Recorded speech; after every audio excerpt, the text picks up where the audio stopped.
अगर आपके बेटे या बेटी के रिश्ते बिल्कुल भी नहीं आ रहे हैं या रिश्ते आते तो हैं लेकिन बात ही बन नहीं पाती है, तो ये वीडियो सिर्फ एक उपाय नहीं बल्कि भगवान शिव और भगवान शनिदेव और श्री हरि विष्णु का आशीर्वाद है।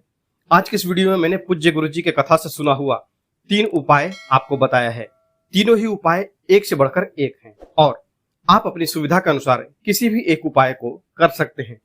या फिर और अगर जल्दी आप शादी सेट करना चाहते हैं, सही जगह पर सेट करना चाहते हैं और मनचाहा जीवन साथी हासिल करना चाहते हैं, तो आप अपनी सुविधा अनुसार इन तीनों उपायों को भी कर सकते हैं, क्योंकि यह तीनों उपाय बेहद ही आसान और बेहद ही सरल हैं, जो आपके बच्चों के विवाह में आ रही सारी रुकावटों को आज के दिन के बाद से हमेशा के लिए दूर कर सकते हैं।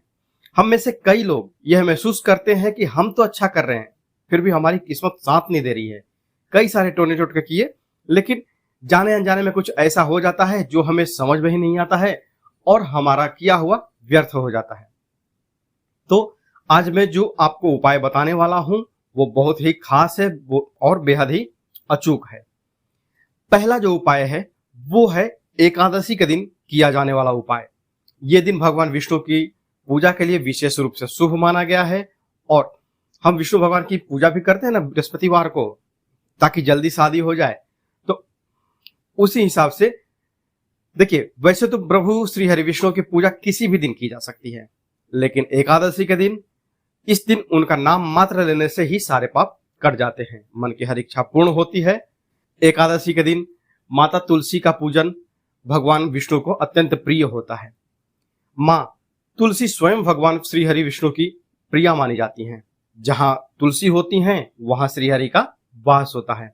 अगर आपके घर में शालिग्राम भगवान हैं, जो काले रंग के पत्थर हम पूजते हैं ना, अगर आप अपने घर में, ये तो उपाय मैं आपको शादी के लिए बता ही रहा हूं, अगर आप अपने घर में धन दौलत भी भरपूर रखना चाहते हैं और किसी भी तरह के टेंशन से मुक्त रहना चाहते हैं, थोड़ा मोड़ा तो आता ही है, वो तो लहर आती है जाती है, वो तो समंदर में भी आती है, ठीक है। तो उसके लिए आप श्री हरि विष्णु का जो शालिग्राम का रूप है वो जितना ही छोटा होगा उतना ही आपके लिए फायदेमंद होता है। कई लोग बड़े बड़े शालिग्राम पत्थर लेकर के आते हैं पर उतना कोई मोल नहीं रहता है। शालिग्राम भगवान की जो मूर्ति है वो छोटी ही लेकर के आप ला करके और अपने तुलसी का जो पौधा है आपने जहां लगाया है अपने घर में, वहां पर उनको किसी भी कटोरी में आप रख सकते हैं, स्टील की हो, पीतल की हो, कोई भी आपके अपने मन के हिसाब से, अपने श्रद्धा के हिसाब से, ठीक है। तो जो मैं आपको आज शादी का उपाय बता रहा हूं वो उन माताओं के लिए है।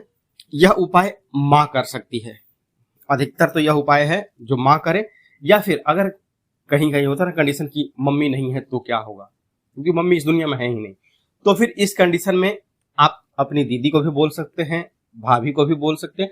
मतलब कहने का यह है कि कोई भी औरत अगर इस उपाय को करे, चाहे वो शादीशुदा हो या फिर कुंवारी हो, जैसे बहनें हैं, तो शादी नहीं हुई है तो भी आप अपने भाई के लिए कर सकते हैं। यह उपाय बहुत ही सरल है, न तो कोई बहुत बड़ा सामान चाहिए आपको और ना ही इसमें ज्यादा खर्चा वाला है। तो चलिए जानते हैं क्या क्या इस उपाय के लिए हमें चाहिए। तो इसमें देखिए, आपको सबसे पहले चाहिए तुलसी के 3 पत्ते, केवल 3 पत्ते, या फिर अगर आपके घर में सूखी हुई तुलसी है तो सूखी हुई तुलसी के भी जो अपना डंडी है ना, 3 टुकड़े डंडी के ले लीजिए। अगर पत्ता नीचे गिरा हुआ है तो वही ले ले, उससे पानी से धो करके साफ कर ले। भरसक प्रयास करें कि तुलसी के हरे पत्ते को ना तोड़ें इस उपाय के लिए। नीचे गिरा हुआ है तो अब उससे ही काम चला जाए, क्योंकि तुलसी का पत्ता कभी अपवित्र नहीं होता है, ठीक है। अब उसके बाद क्या करना, आपको एक लेना है पीला धागा, जो हम सिलाई में यूज करते हैं ना, वो वाला पीला धागा आप ले लीजिए, ठीक है। अब अगर पीला धागा नहीं है तो आप कच्चा सूत लीजिए और कच्चे सूत को हल्दी में रंग दीजिए, तो भी आपका वो पीला ही हो गया। अब इसके बाद लीजिए 2 हरी इलायची, और हरी इलायची छोटी वाली। इसके बाद आप लीजिए 11 मिट्टी के दीपक, 11 पीस आपको चाहिए। अब यह प्रयोग करना कब है, तो यह प्रयोग आपको शाम के समय करना है। शाम को आप नहा धो करके फ्रेश हो जाइए। अब सबसे पहले पीले रंग का जो धागा है उसमें अब आपके जो बेटे हैं, आपकी जो बेटी है, या फिर आपके जो भाई हैं, या आपकी जो बहन है, बहन भी बहन के लिए कर सकती है, और अगर आप लेडीज हैं, आप अपने खुद की शादी का आपकी शादी नहीं हुई है, आप लेडीज हैं, तो भी आप यह उपाय कर सकते हैं, क्योंकि जो आगे जो प्रयोग है उसमें तुलसी माता को सिंदूर चढ़ाने का भी प्रोसेस है। तो सिंदूर पुरुष तो चढ़ाएंगे नहीं, है ना। तो इसके लिए, और यह उपाय इसके लिए खासकर औरतों के लिए है।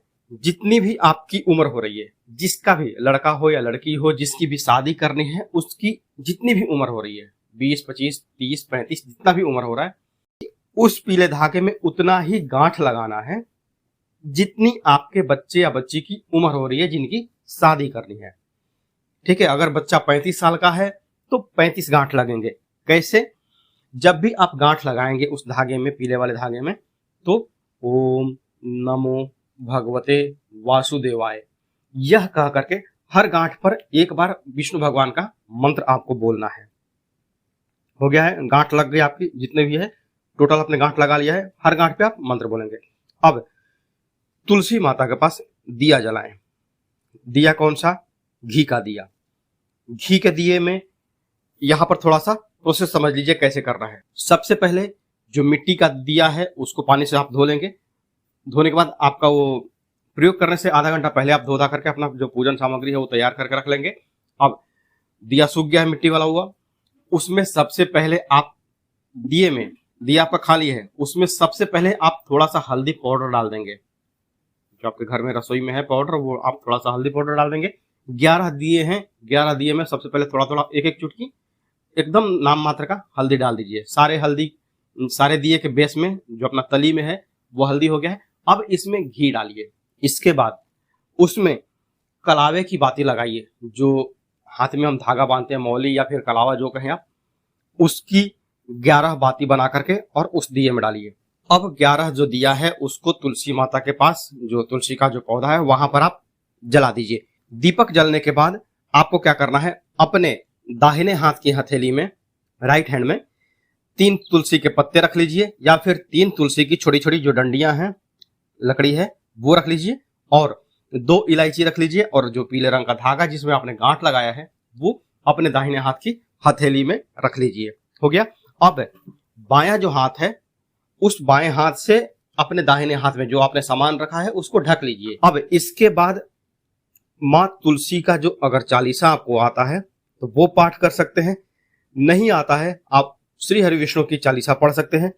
अगर नहीं आता है वो भी, तो आप ओम नमो भगवते वासुदेवाय इस मंत्र का कम से कम 21 बार आप जाप करिए। ठीक है, 21 बार आपने जाप कर लिया है। देखिए, यहां पर सारा खेल श्रद्धा और भक्ति का है। आप चालीसा पढ़ते हैं, मन से पढ़ेंगे, और आप जो यह प्रयोग कर रही हैं वो आप भी औरत हैं, और माँ तुलसी जो है वो भी एक औरत के रूप में है।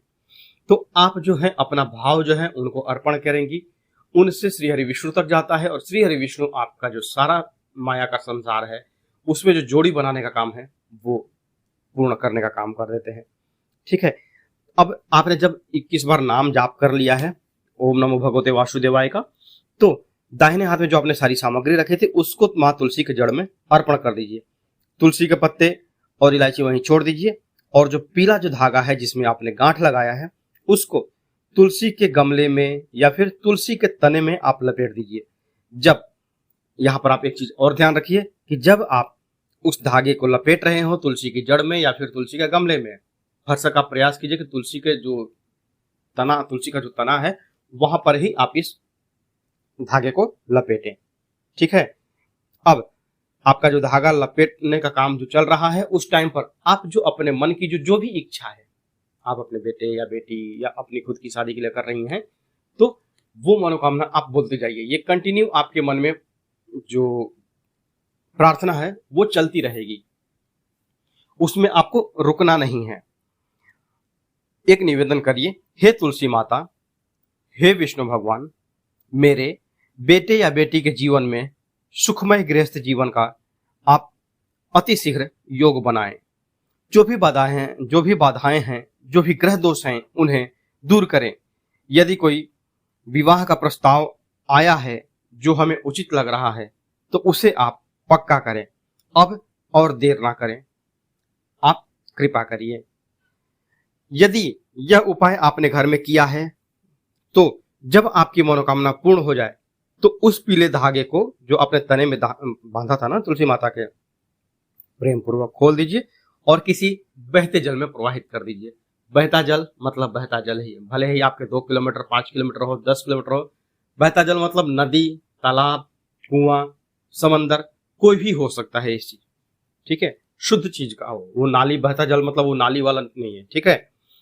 तो आप, क्योंकि आपकी मनोकामना पूर्ण होगी, अगर आप मान लीजिए कि 100 रुपये आपको खर्च करके जाना ही पड़े बहते जल के लिए, नदी तालाब के लिए, कोई दिक्कत नहीं, आप वो कर लीजिए, क्योंकि आपकी तो विश पूरी हो गई है ना इसके लिए। अब यदि आपने यह प्रयोग मंदिर में किया है, क्योंकि कुछ लोग होते हैं जिनके घर में तुलसी का पौधा नहीं होता है या फिर बड़ा परिवार होता है तो इसलिए वो नहीं कर पाते हैं, तो आप इस उपाय को मंदिर में भी कर सकती हैं। मंदिर के प्रांगण में जो तुलसी का पौधा है वहां पर भी आप ये सारी चीजें कर सकती हैं, ठीक है। और तुलसी में जो आपने धागा बांधा है उसको आप वहीं पे रहने दीजिए। मंदिर में अगर है, आपने यह प्रयोग किया तो धागा आपका वहां रहेगा, कोई दिक्कत नहीं, उसको फिर जल प्रवाह करने की जरूरत नहीं है, क्योंकि वहां पर मंदिर में प्राण प्रतिष्ठा जिस भी देवी देवता की हो वहां पर प्राण प्रतिष्ठा की हुई है, तो उससे आपको कोई दोष नहीं लगेगा। लेकिन आपने घर में किया है तो आपको इसको जल प्रवाह करना होगा, ठीक है। तो आज के लिए बस इतना ही, मिलते हैं जल्दी आपसे नेक्स्ट वीडियो में, तब तक के लिए हर हर महादेव, जय माता दी।